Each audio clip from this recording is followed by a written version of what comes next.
ఎన్నో సినిమాలకి editing table మీద ప్రాణప్రతిష్ఠ చేసిన గౌతమరాజు గారు ఎప్పటికీ జీవించి ఉంటారండి. ఆయన ప్రతిభ గురించి చెప్పుకోవడానికి నిజంగా మాటలు సరిపోవు. నేను అసిస్టెంట్ డైరెక్టర్గా పనిచేస్తున్నప్పుడే చెన్నైలో ఆయన ప్రతిభ గురించి అందరూ చాలా గొప్పగా చెప్పుకునేవారు.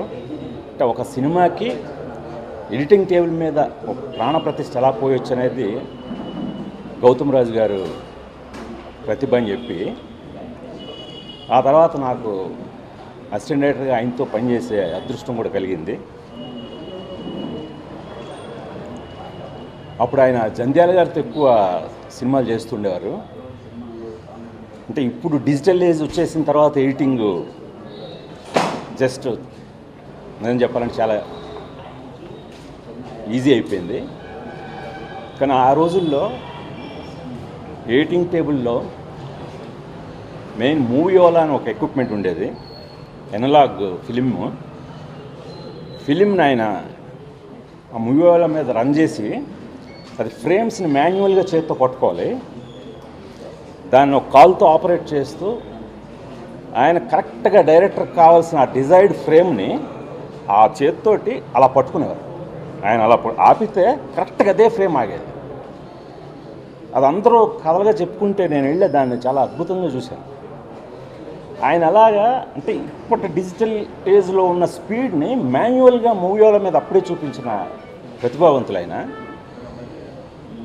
అంటే అప్పట్లో జంధ్యాల గారి ఫ్రేమ్స్లో కూడా సాంగ్స్లోని వాటిలోనూ 4 ఫ్రేమ్స్ 6 ఫ్రేమ్స్ అలా వాడుతుండేవారు. అవి అప్పుడు చాలా కట్ చేయడం చాలా కష్టం. సో అలాగే ఒక సినిమాని టోటల్గా మనకి రైటింగ్ టేబుల్ మీద ఎంత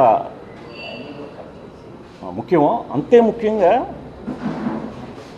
ఎడిటింగ్ టేబుల్ మీద దానికి నిజంగానే చాలా జీవం తీసుకొచ్చేవారు. ఆయన సినిమాల్లో చూస్తే ల్యాగ్ అనేది ఎక్కడ ఉండదు, చాలా పట్టుగా వెళ్తుంటుంది స్క్రీన్ ప్లే. అలాంటి గొప్ప ప్రతిభావంతులు గౌతమరాజు గారు. ఎడిటర్స్లోనే స్టార్ ఎడిటర్గా మొట్టమొదటిసారి నాకు తెలిసి చాలా గొప్ప కీర్తి ప్రతిష్టలు సంపాదించారు ఆయన.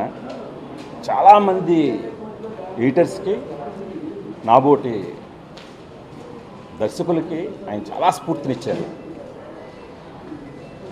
అందుకే చెప్తున్నాను, ఆయన ఎప్పటికీ ఎన్నో సినిమాలకి ప్రాణప్రతిష్ఠ చేసిన ఆయన ఎప్పటికీ మన మధ్య జీవించి ఉంటారు.